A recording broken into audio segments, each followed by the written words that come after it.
Mr. Speaker, Kenya has implemented reforms in public debt management to strengthen debt transparency and accountability. The depth of coverage and disclosures on public debt information has been enhanced in line with the best practices. A broad range of information on public debt is readily available to the general public on the National Treasury website, while an investor relations unit within the Public Debt Management Office facilitates investor, lender, and public engagements on public debt issues. Mr. Speaker, Kenya's debt carrying capacity is rated moderate, and the overall public debt is sustainable. We have initiated implementation of a set of measures to lower cost and risk in the public debt portfolio. These measures include cancellation of some non-disbursing external loans, rearrangements of syndicated external loans, and increasing the issuance of treasury bonds to lengthen the maturity structure and improve debt sustainability indicators. The preferred debt financing are highly concessional loans offered at below market interest rates with long repayment period.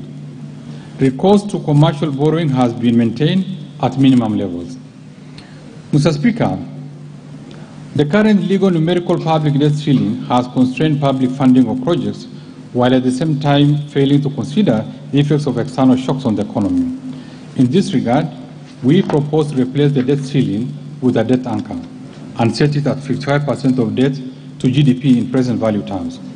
This is in line with internationally accepted conventional practice.